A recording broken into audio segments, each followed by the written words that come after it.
You know, this wasn't my original plan for the day, but sometimes you just gotta roll with the news. It's time for day 9 of MIAMAFV 2!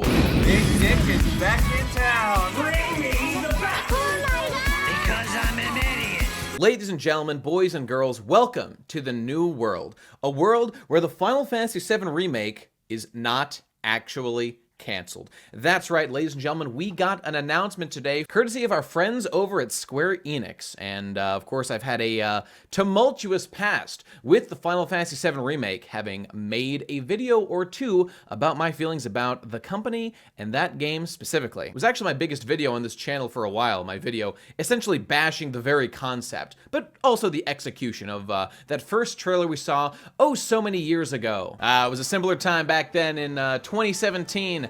Oh, we were all having a good time, just watching, look at Cloud and his skinny-ass arms and his, you know, his flaccid-ass face. Look at all this stuff going on. He got a little HP bar and a little attack thing down there. Well, that's out the fucking window, ladies and gentlemen, because we've got the new shit! So before we get to the actual trailer, let me just tell you what I thought when I watched this. As you can see on the screen here, I was tweeting, and my first reaction, oh fuck, it's not actually canceled. Nani? I'm not gonna lie, a lot of this was really cool to see in motion, but we can't forget what kind of company Square Enix has become. Brace for tragedy. They didn't show Tifa yet, but another update in June. Please, God, be kind to us. So these were my initial thoughts after seeing the trailer, and we'll explain why I felt this way, but let's just go watch the trailer. I'm gonna flesh this out as I go, and a couple people were considering me to be overly critical with this kind of a take, and well, let's just see where we fall when we watch the video. Now, I'm immediately faced with a quandary, because the trailer released in both English and Japanese,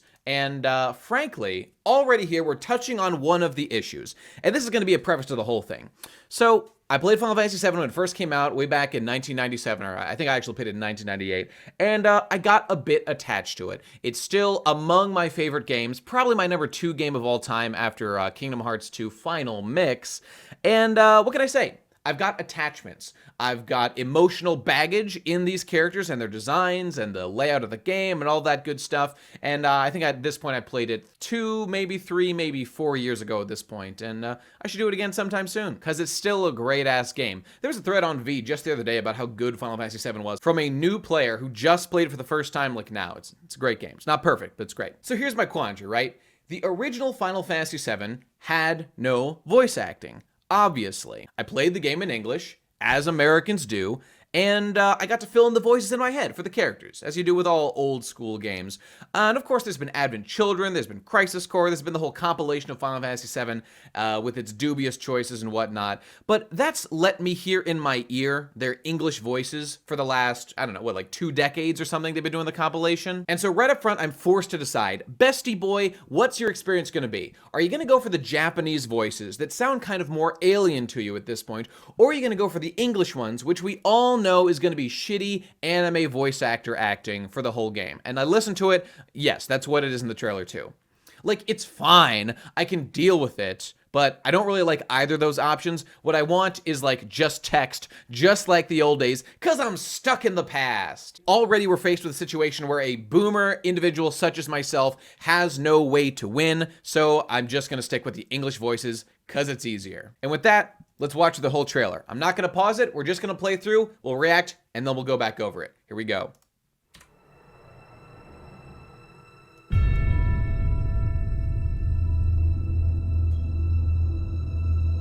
There she is. Halt! Hands up! Have fun. I'm here for you, to help take the load off your shoulders. So, what's our next move, boss? That's easy enough. Looking good. Are you okay? Nani. I'm fine. Waifu desu ka? Here. This is for you. Kekkon shimashou. A Onegai flower? shimasu.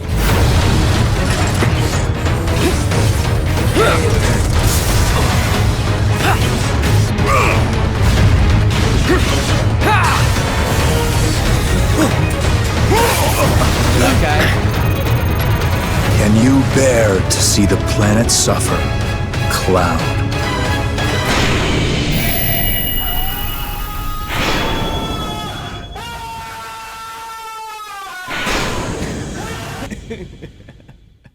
Bruh. All right, sorry about that. Okay, I have it on loop.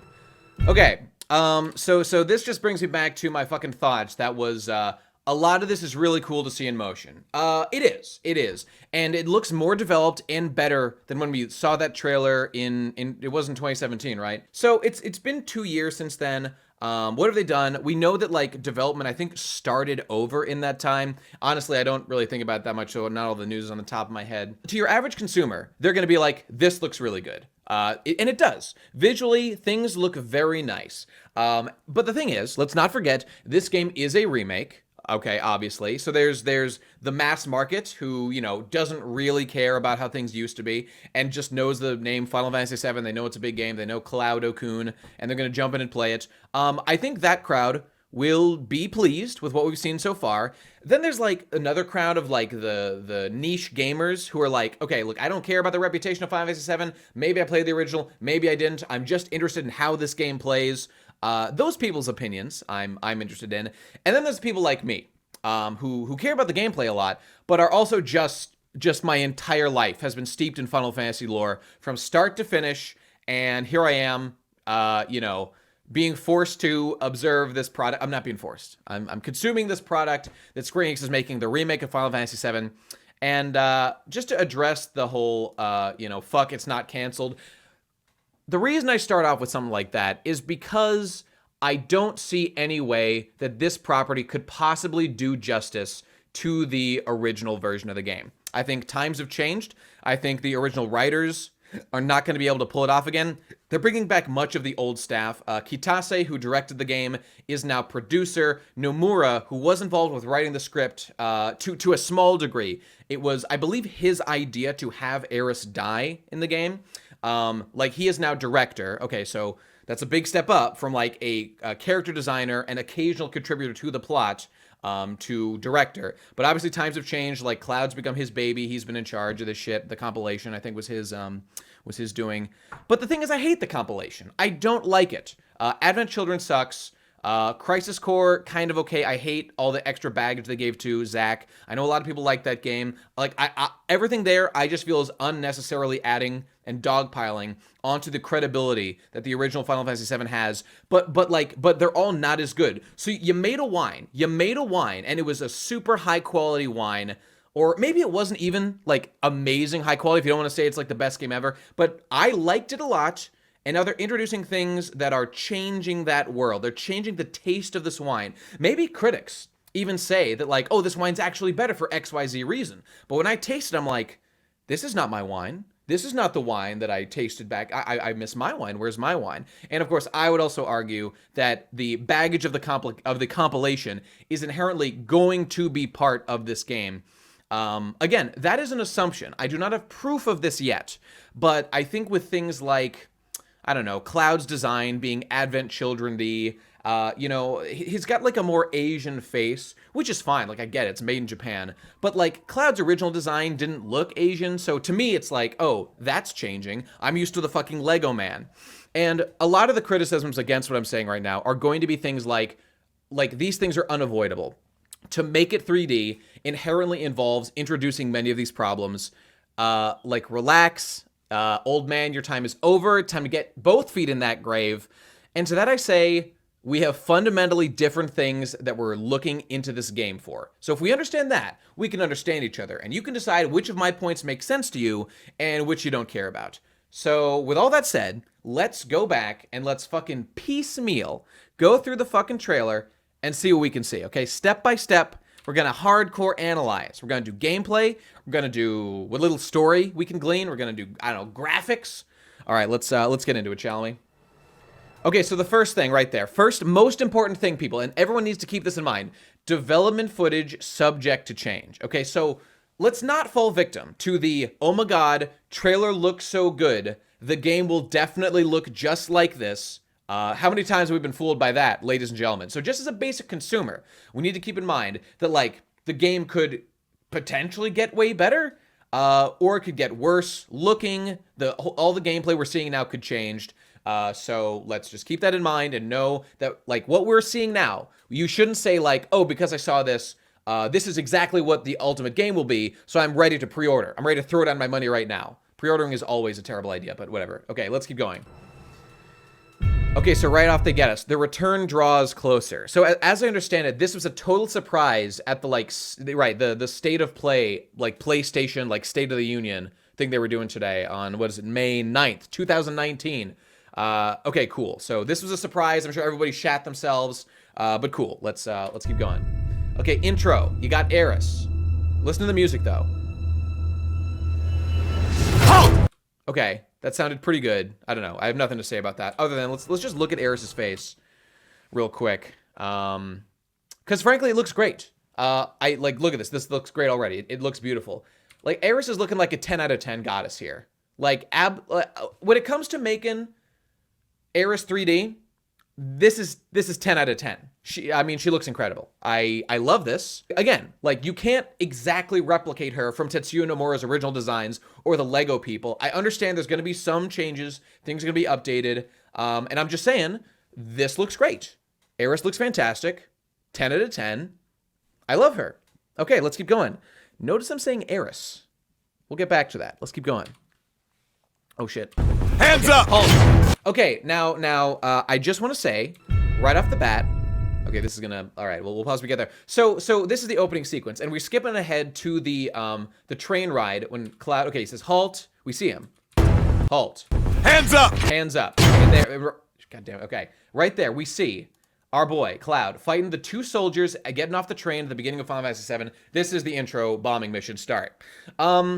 So there's a tone difference change here already, because the guards did not aggress you. Well, they do run up to you in Final Fantasy VII, but like our boys at the very beginning jump off the train and attack. In fact, let's just go look at it real quick. Okay, check it out. So here we got the opening mission in the original. Let's just see what happens right now. So these are our guards. Come on, Kuraudo-kun. Okay, gorgeous. Soul versus Soulless. Am I right, ladies and gentlemen? Okay, Biggs. That guy runs up to a Big, takes him out. Jesse kicks this guy. He's just doing his job. He wants to go home, be a family man. And then Cloud's gonna jump off. Oh, look how cool that guy is. Oh, he's so fucking cool. It's so cool to make polygons be maneuvered to do that kind of a shit. Okay, he's running over, pick up the potion from that guy. Skip ahead, and we're gonna see the soldiers run up and fight. Okay, yeah, those are the Shinra grunts. Those are the real ones. Okay, so they don't say anything, right, is my point. Soulless.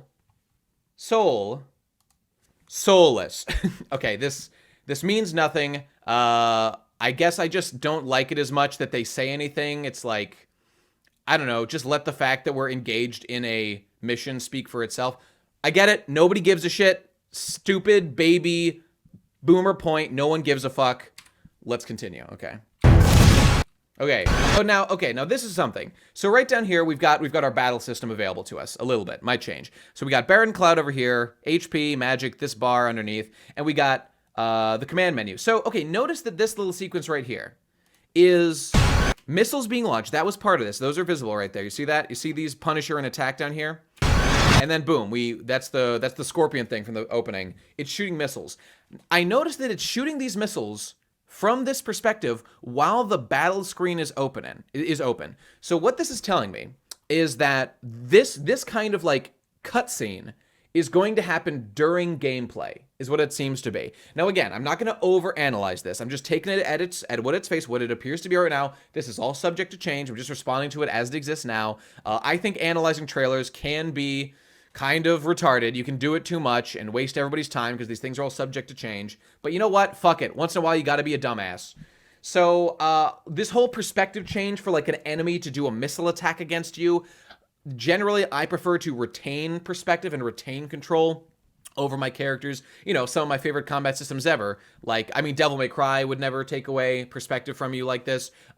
Kingdom Hearts takes away perspective, Kingdom Hearts 2, only when doing a reaction command. Or some enemies have big attacks that do it occasionally, like desperation moves. I'm thinking of Xemnas's Sora, give me your heart. So, but those are like kind of annoying. Those are generally don't like to see that. And this is like the first boss of the game. So I just hope this isn't a trend that we see too much of. But again, if they don't overdo it, it can be fun. It can be interesting. Just keep that in mind. There already seems to be a bit of a de-emphasis on like absolute like player freedom. But I mean, honestly, did anyone expect otherwise? I mean, we've all played Crisis Core, right? Okay, anyway, let's keep going. So, okay, Biggs, Wedge. Oh, okay, we'll get here. Have fun. Have fun. Okay, look, can we... Okay, Jessie. Let's address the Jessie question. The JQ, if you will. So Jessie looks great. Her voice... Now, here's the thing. Jessie's voice sounds a bit mature there. Now, again, here comes my boomer baggage, TM. Jessie has a very special place in my memory and in my heart, and I know that there's no chance that Square Enix will satisfy my particular emotional needs, at least in the context of just this trailer. Here's my little annoying nitpick that nobody gives a fuck about. Her voice sounds a little too mature. Let's hear that one more time. Say that one more time. Have fun. Have fun. Have fun.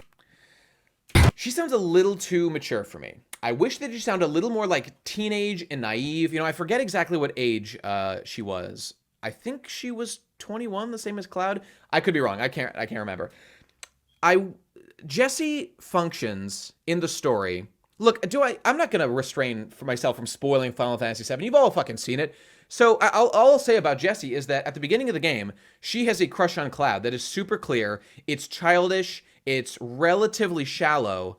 But it's like a teenage romance, basically. Only these people are like, you know, early 20s or whatever. She might be a teenager. I don't remember. And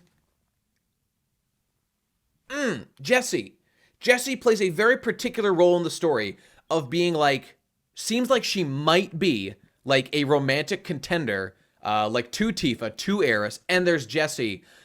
But that doesn't work out now, does it? And the way that Jessie dies, I'm just going to say it, is tragic. Absolutely. It's one of the really heartfelt moments at the beginning of the game. But then the original Final Fantasy VII, they almost gloss over it. She dies in a totally like undercut way, just like on these stairs. You don't even have to talk to her as she's dying. And then she gets crushed along with the rest of the sector by the pizza plate. And it's like your childhood dies. It's like your childhood is dying at the beginning of the game. So you know what, I'll say this. I'll end on this about Jessie. I hope that they capture that spirit of her basically, like, and consider she's a member of an eco-terrorist organization. This is obviously a big, eco-fascist cuck. I'm kidding. I love Jessie.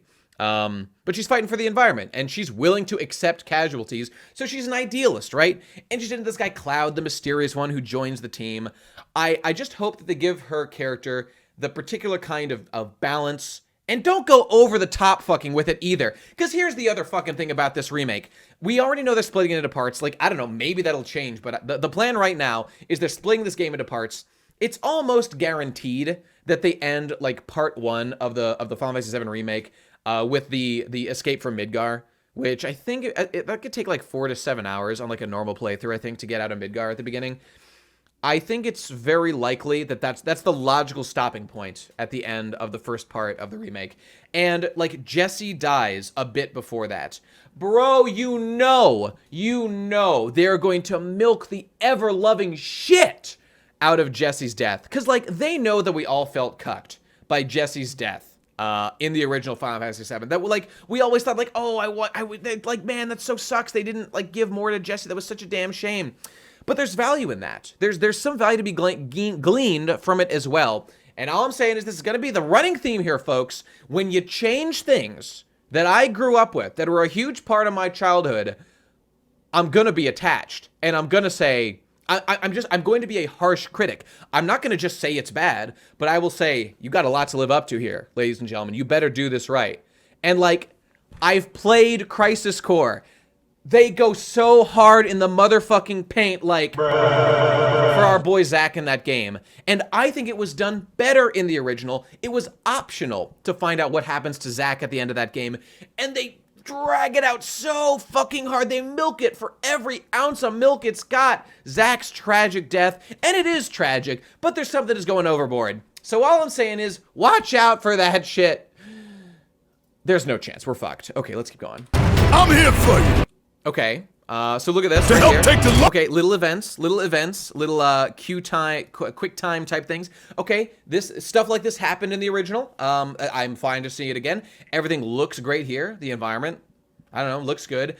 Obviously, I'm gonna be like, but it doesn't look like the original. Shut up, Nate. Nobody gives a fuck. It looks good. It looks good. What can you say? Barrett's voice. Now, see, I'm used to Barrett's voice from it was Jet Black from Cowboy Bebop. His voice actor played Barrett, and that's the one in my head. They're changing like all the voice actors, I think. Like, I'm just gonna have to get used to it. Whatever. Like, I got attached to them a little bit just because they were in my head for so many years in the compilation. But like, I don't really care that much. I love that voice actor of Jet Black, whatever his name is. So I'm a little sad that like he's not back just because I love that guy and Jet Black. I mean, I just think about Jet, and it's like anytime I'm thinking about Jet is a good time. You know what I'm saying, my fellow bros? Anyway, whatever. The load off your shoulders! Barrett, I like. Barrett's got a little more spunk to him in this trailer. He's saying more one-liners. He's been a little more quippy than like the last trailer where he looked like Blade. And I'm just saying that's good. We need Barrett to kick it up a notch and not be like a weird edgy boy. We need him to be like a fun, goofy, silly character. Because like Barrett's like the greatest character ever, right?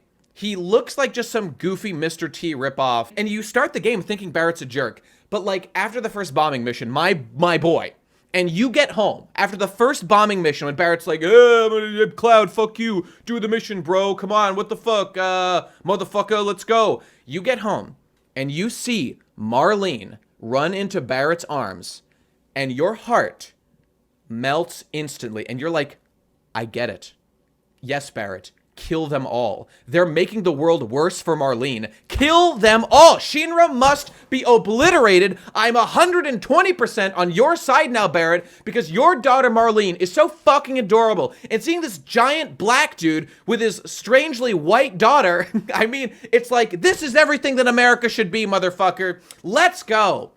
By the way, I wonder if that whole, like, you know, his daughter being white thing and him being black was, I mean, obviously it was supposed to probably hint at, like, where we learn about Marlene, because, spoilers, not his biological daughter. But, I mean, that adds to Barrett's character more. Barrett's such a fucking hero. Okay, let's move on. Barrett's like the best character ever. Okay, here we go.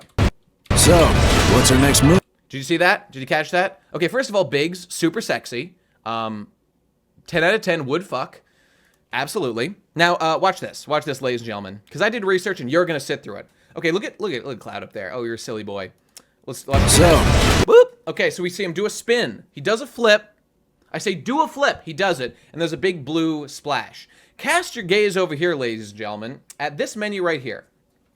Now, this is where we're learning things. Okay, let's just go back 1 second and look at the screen right beforehand. So we're in combat here, right? Okay, we're playing as Barrett, apparently. So we know we can switch characters. Fantastic, at least temporarily. And I think they've confirmed you can just switch. Cloud's all the way fucking over there. Great. Awesome. I'm so excited. I want to play as every fucking character and play as every, use all their moves and see if you did a good enough job, Squeenix. Let's fucking go.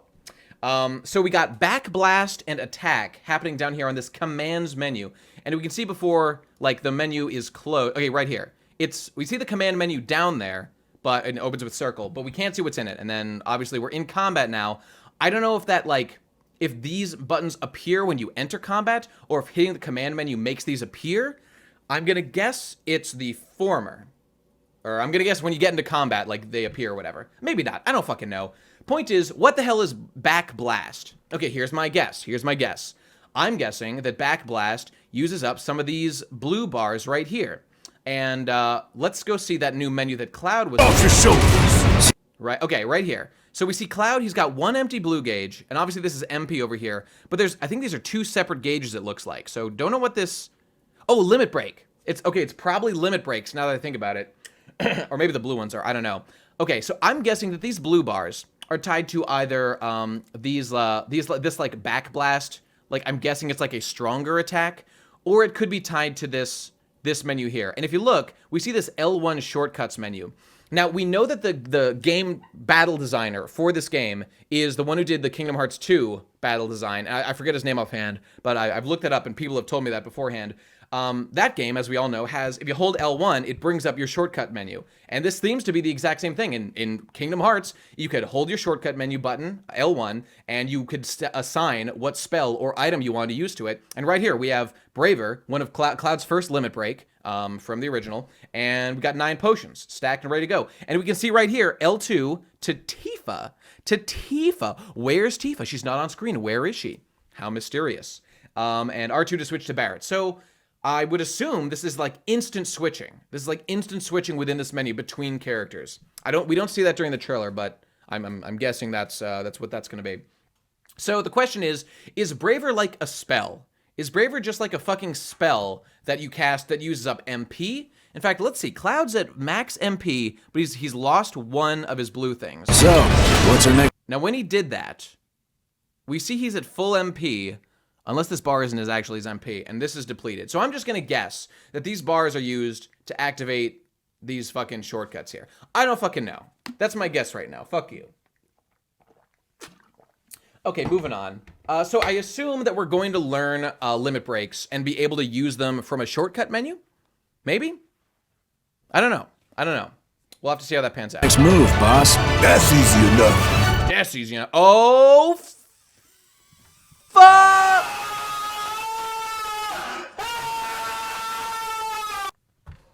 Twitch.tv/definitely best guy ever for more epic Twitch memes and stream gimmicks and soundboard fun.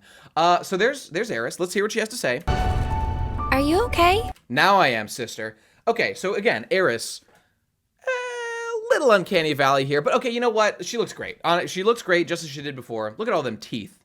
Ooh, I'm gonna get in them teeth. You know what I'm saying? Look at her beautiful green eyes, beautiful just like the weird green/white materia she carries. It's the white materia, but it's green. Explain that, atheists. You can't do it. What can you say? It's fucking Eris. I'm fine. I'm fine. Okay, we got to address the elephant in the room. Look how thick my boy is. Look how thick and muscly Cloud is here. Also, I'm just going to say it. Doesn't it look weird to have him be like Japanesey? I'm just saying, look, I grew up with Cloud, like his character model didn't look Japanese, to now give him Japanese features. I mean, hey, maybe it's just my American, normative white person perspective, but I don't know. It's weird. Anyway, moving on. We got Cloud with the big muscly arms here, looking swole as hell. Let's go back to the old trailer and just behold his skinny ass, pale ass, weak ass, bitch ass arm. Okay, right there. Oh my God. Skinny baby pissy Cloud. Now here's the thing.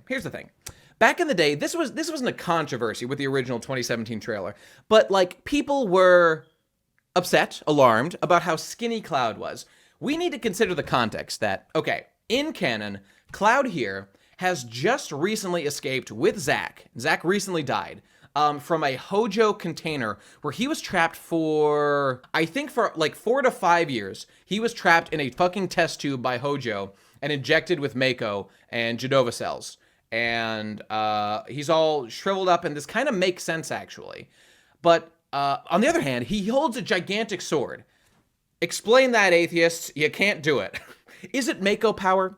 Is it Genova power? How is it that Cloud uses the giant Buster Sword? When he was 16, we see him use the Buster Sword to stab Sephiroth miraculously with only his human power. He failed out a soldier. He didn't get into soldier at the time. So how did he hold the fucking Buster Sword and basically kill Sephiroth? That's one of the great mysteries, and it's one of my favorite moments. It's kind of like a strength of humanity, surprising strength when you most need it moments. And that's one of the moments where Cloud was his most human. And I love it. It's one of those great moments everybody forgets, nobody talks about. But anyway, let's go back. He's looking thick. Damn, look at the contrast there. Jesus Christ. She wants some of that. Look at that face. She wants it bad. Okay, let's keep it going. Here, this is for you. For 1 gil. Woman, you're a businesswoman. You cannot be giving these away. That's 1 gil. A flower? Okay, so first of all, this is misleading. You know what? This is a honeypot. I like Eris. I like her. Honeypot established. She's trapping him. She said, "This is for you, ... leading him into the fucking sale for 1 gil, motherfucker. They cut that off, but that's what she's going to say next. Here's my question. Do you think that when she says for 1 gil, first of all, she better fucking say for 1 gil. Are they going to give us an option that's a yes or no to buy it for 1 gil? Yes, or to not buy it? No. Because that's one of the mini games that's involved that affects like affection points between Barrett and Eris and Tifa and Yuffie. And God, if they don't preserve that, I mean, again, I'll be bummed out. Like, I know things are going to change. I know things are updating. But, I mean, what do you want from me? You're remaking my favorite fucking game. What am I supposed to do but complain when you remove things I like? But again, we don't know what's removed. We have no idea. I remain agnostic. Just giving a warning. Let's continue. Okay, so we got Cloud and Sephiroth.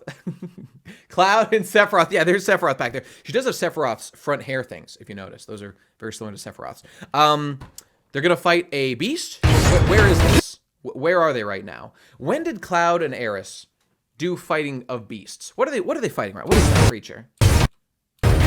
Okay, we know they fight a bunch in the back streets of you know, of Shinra when they're walking around, or of Midgar when they're walking back to Aeris' house. But if I remember my order of operations, Cloud meets Aeris, they crash down through the ceiling, he meets Aeris there, and then Reno shows up, and then Reno harasses her, and they have to escape. Okay, yeah, I just had to double check. Reno does show up right after they meet. Okay, so now that I've established that, and I'm not crazy, I guess this is happening in the back streets. I don't know, because, I mean, in the original game, it's Cloud meets Aeris, they just talk for a bit, Reno immediately shows up and tries to kidnap Aeris, and it's just Cloud's presence that saves her. That's all there is to say. By the way, I suppose we should address the elephant in the room. Aerith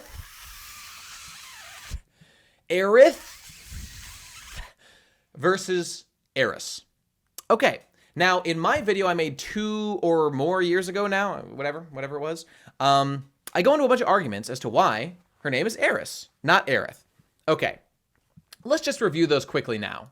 Because we know that the fanboys are going to fight about this, including me. I'm going to pick a side, and I'm Team Aeris. And you know why? It's because I played this game when I was a baby, and her name was Aeris. And so I'm just sticking with what the game gave me. Now, what do the people who say to the contrary? What is their argument?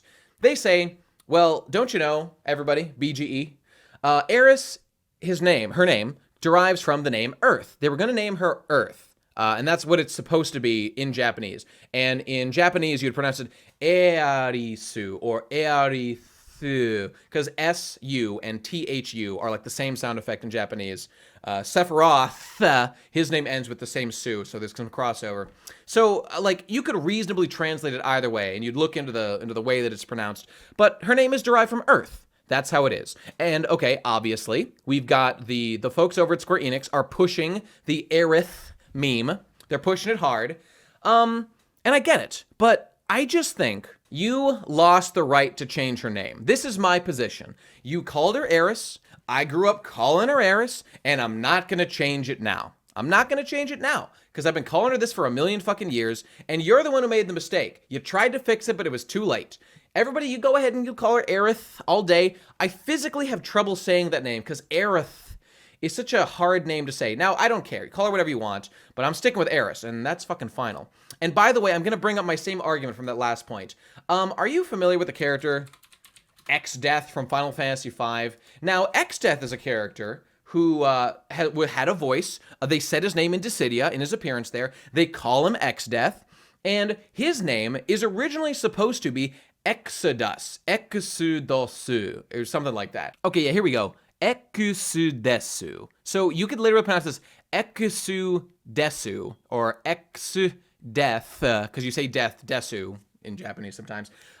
So this is a name, Exdeath, that they've said, this was actually supposed to be Exodus. You can see right here, Exodus right there. And in other Final Fantasy properties, there are tree beings, tree sorcerers, who are named Exodus, and we can see them. They're on the fucking wiki. Exodus here from Final Fantasy XII is a tree spirit guy who you can summon.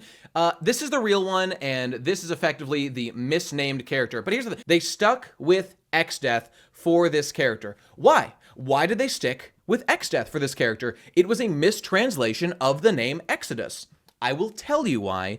It is because they thought Exdeath sounded cool, and it got caught in the cultural zeitgeist, and we all just said, we like Exdeath, it's funny, it's weird, just fucking stick with it.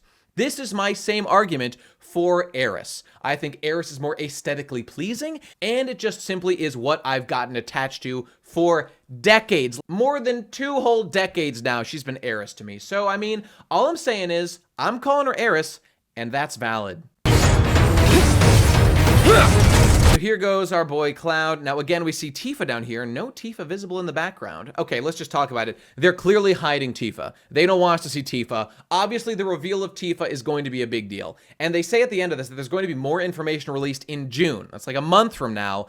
I hope for a Tifa reveal, and we all know the Tifa reveal is going to rock the core of the internet, because either Tifa is going to have downsized tits, which is going to make a lot of people upset, including me, because Tifa is big tit representation, and the world is fighting against this, and I'm just like, aren't there real women with big tits? Why are they being body shamed by making people who look like them being removed from society? Aren't we all about representation in media is what people need to succeed? Are big-titted women not allowed to succeed? And I'm not gonna lie, I just like big titties, dude. What can I say? And also, Tifa just had big titties forever, canonically, for real.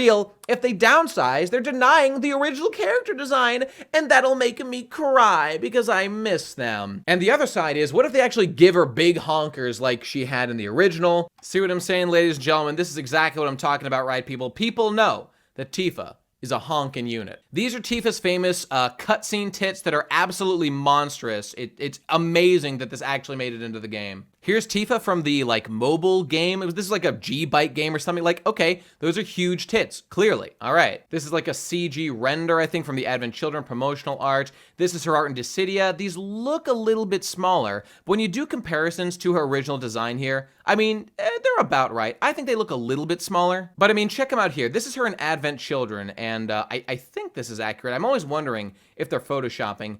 They look big here. I think, honestly, the black leather thing that she was wearing keeps them from looking, like, overly big or whatever. I'd say, if I had to make a prediction, I think they will make Tifa's tits large, but not excessively large, and it's going to divide people. People will be on both sides of the camp.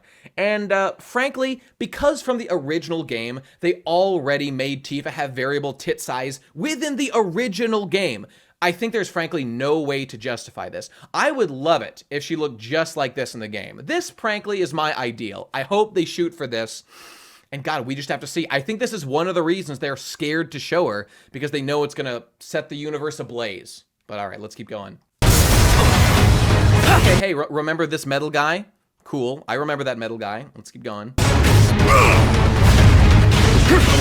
Snake Man. Okay, here's Cloud doing cross slash. Now this is interesting. So here's a question. How is Cloud doing cross slash? We saw Braver was in that menu before, but here, if you look down here, we can see this meter is depleted. It's depleted. Now, could this be a limit break? My question is, why does Braver not seem to be a limit break, but this one does? But it didn't look like when he was using Braver, this bar was depleted, so let's just go back and check. Okay, here's him using Braver. What's our next move? And we can see this bar is depleted 1, this is at full, his MP is at 45, so I mean, maybe it used MP. So that move did not seem to deplete any of his shit there. And here he is using cross slash. And we can see that his bar is depleted. So I'm gonna guess that these are like 2 separate functions being done. One that uses the bar. Maybe cross slash is like the real limit, and Braver is like just a skill he can use now. I mean, I'm not gonna go all retardedly boomer and just say like they need to keep limits working the same way, but I mean, it does strike me as relatively strange to make one to like a normal damage dealing attack and one to be like a limit break when they both were limit breaks in the original. But I mean, hey, whatever. Hey, remember that guy? So, okay, cutscene. So, looks like that the Scorpion is doing big explosion things. Like, maybe you fight the guy, you beat him, and then there's a cutscene where, like, he blows this shit up. And Cloud's all scared because the bomb's gonna go off or something. Slight change to how things went down. It's fine. Whatever. Can you bear to see the planet suffer? Oh my god. Cloud. Oh, fuck! There it is. There's Cloud. I mean, Sephiroth. The same guy, really, honestly. Okay. Oh my god. Okay, well, I mean, what can you say? Sephiroth looked good.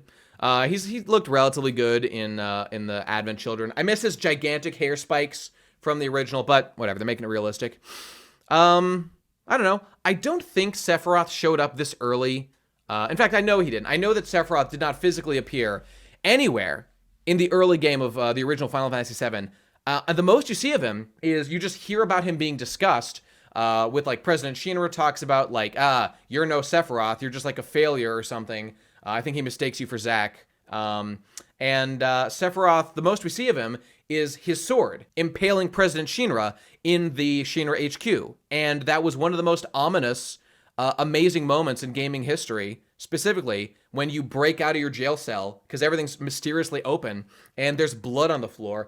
Final Fantasy VII is a straight-up horror game. A straight-up horror game at many times. Later on, when you escape Midgar and you've made your way onto the world map, and you see that Sephiroth has impaled the fucking Midgar Zalam, or however you pronounce it, on that fucking spike, it's incredible. It's one of the most striking visuals of my entire childhood, or of my gaming history, period. So I will make a principled argument that I think that they're lessening the later impact of Sephiroth's physical appearance by having him show up here. Because the first time you see him is in a flashback, once we've escaped Midgar, and we're doing the whole Cloud flashback in Calm outside Midgar. So, I don't like it. I wish they wouldn't do that, but maybe at this point they're saying, look, everyone in the world knows who Sephiroth is. Everyone in the world loves Sephiroth and wishes to worship his cock daily. So because of that, we're just going to say, fuck all that emotional stuff that we're going to build up at the beginning of the game. We're just going to throw him in there because there's no point in hiding him. Everyone in the world has seen him. I would still argue that, like, okay, maybe because we all know what Sephiroth looks like, we want to see him. And so to not show him yet, but to tease him, makes us be hungry for him. And you know what? I'll say something else. The voices in Cloud's head, are super ambiguous. To this day, I don't understand exactly what's going on because it's ambiguous and it's weird. And you see a black screen with white text on it. Still, I'm confused as to exactly what the implication is. Is this Jenova? Is this Cloud subconscious? Or is this, like, literally Sephiroth, the Sephiroth who's still alive, speaking in Cloud's mind? Like, I guess it's just Sephiroth. And, cool. But the weirdness, like I said, Final Fantasy VII is a horror game. The uneasiness baked into the game is a huge component of why that game is so mysterious and has such a unique atmosphere. And my point simply is, to lose that atmosphere is to basically make a completely different game and to change something fundamental that I loved about the game. And if everybody else loves the game regardless, that's fine. That's valid. And I, don't begrudge you for it. But all I'm just saying is, you can expect criticisms from me when you're remaking a game that I love and you are removing elements, if it does that. And I just say, because Sephiroth's appearing here, it's evidence amounting that is happening. I mean, this is my case, fucking kill me, drag me out into the street, draw and quarter me if I'm wrong. But I don't think I'm crazy to be making these kind of observations. Bruh. And that's valid. Okay, let's finish up. Wow. Sephiroth voice. So Sephiroth's voice was originally played by Lance Bass of NSYNC in the original, his appearance in Kingdom Hearts 1. And then he was played by the guy who voices Superman in the DC animated universe. He's played Sephiroth ever since. I think this is a new voice actor. And all I'll say about that is, like with Barrett and having Jet Black's actor play him, I really like that Superman voice actor as Sephiroth. Honestly, not even Sephiroth. I didn't think he did, like, an amazing job, but I just like him. So, like, I'll be sad if it's different. I hope it's that same guy, but I mean, whatever. We'll see. Fuck it. Hey, oh my god! I'm nutting! Okay, so the remake is real. It's not canceled. It's happening. Cool. Dope. More to come in June. Okay, that's the end. Is there am I missing anything? No. Okay, so, all right, so that's it, ladies and gentlemen. So these are the thoughts. So let me just return to my tweet. Let me just justify myself one more time needlessly, and nobody gives a shit. Where'd that go? Like I said before, now that we've reviewed, let's review the facts here. Okay. Fuck, it's not canceled. Okay, so as I've been saying, I think there's evidence mounting for here and before that, like, not only has Square Enix totally changed as a company, and I just don't trust them to deliver a quality product. I'm sure some people are going to say, I don't know, Kingdom Hearts 3 redeemed them. I mean, I don't think so. I definitely don't think so. I think that the issues are so fundamental that, you have to kind of dig down to notice things that are wrong. Because Kingdom Hearts 3 is like a fully functional game that on the surface does everything that people want, but when you dig down deeper, has a lot of failings. Now, watch my WIAGO on Kingdom Hearts 3 for extensive detail into that shit. And my streams are re-uploaded playing the game on BestGuyEver live streams. Check those out if you want extra detail. I'm not gonna lie, a lot of this was really cool to see in motion.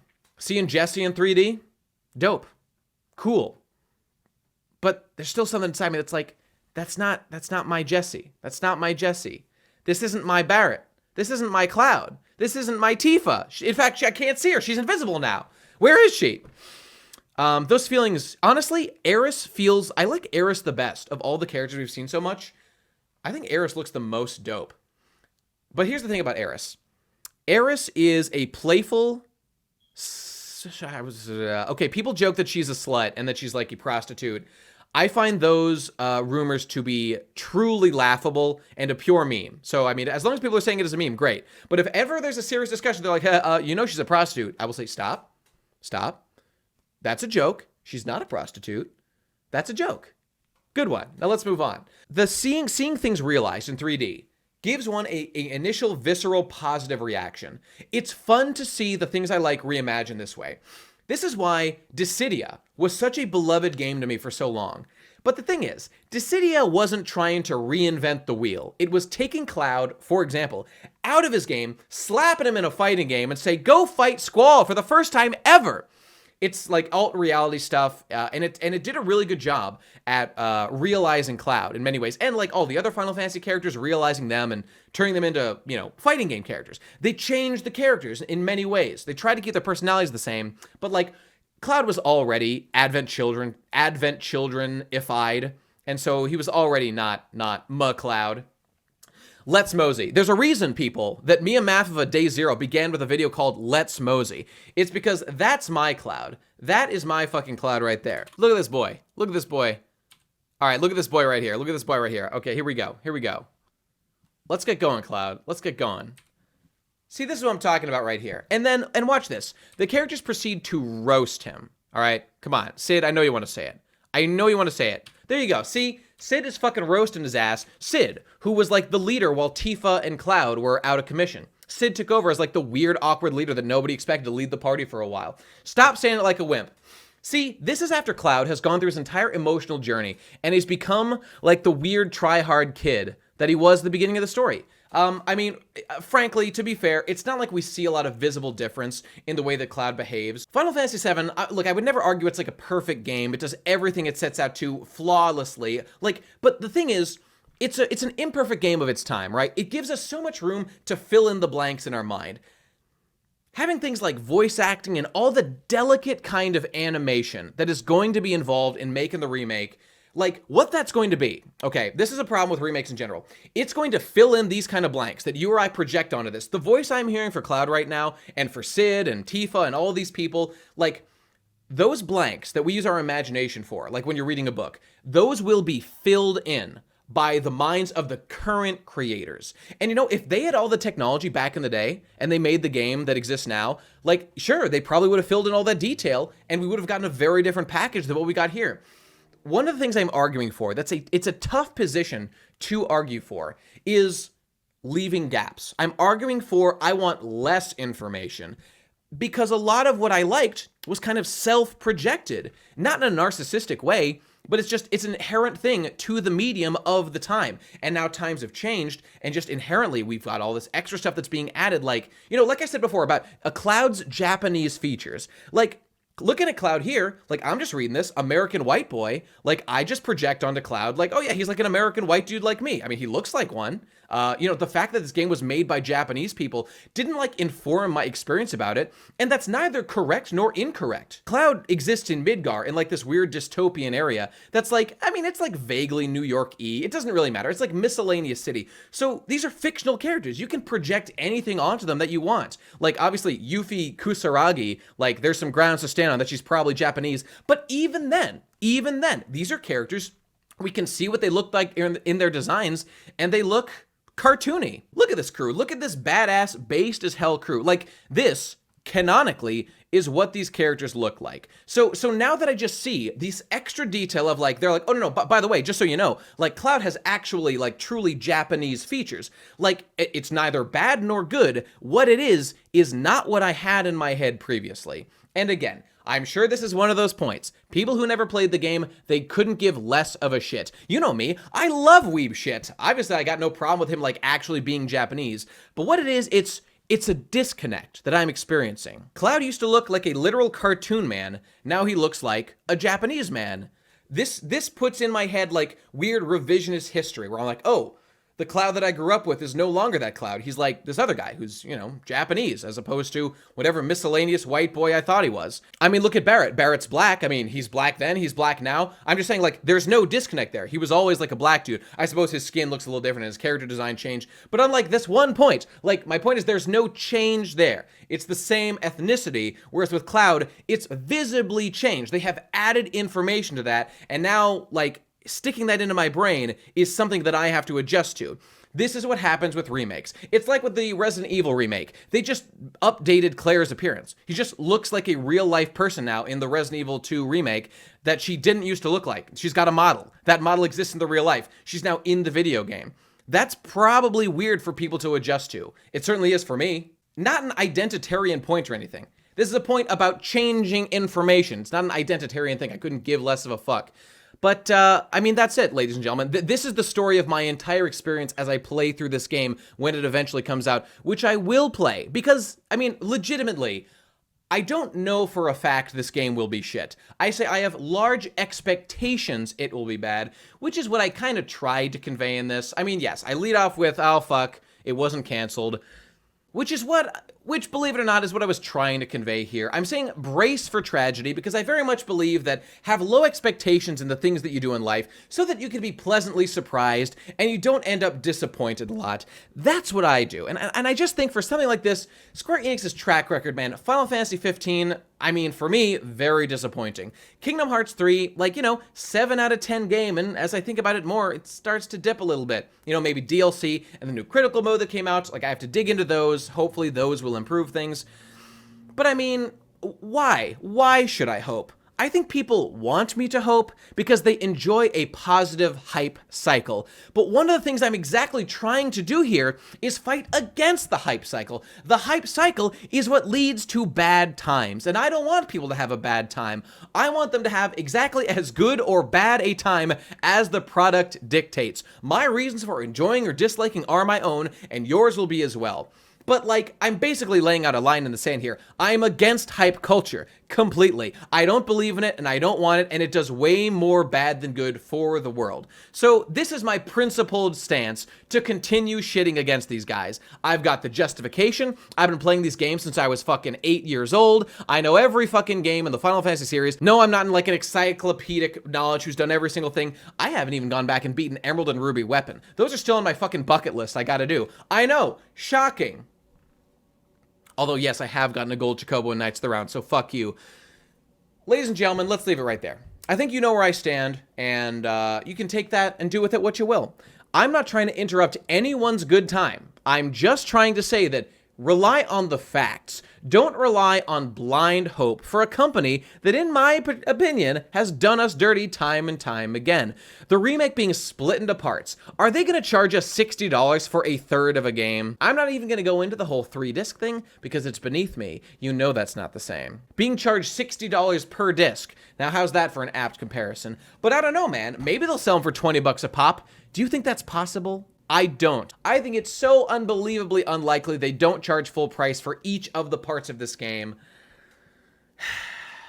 That's it. That's all I got to say. All right, people, ladies and gentlemen, thank you for watching. And a MIAMAFV day 9. This was a surprise thing. I had no idea this was coming out today, so hope you enjoyed it. We will be back to our regularly scheduled program with MIAMAFV 2 day 10 tomorrow. And quick question. And before I go, quick question.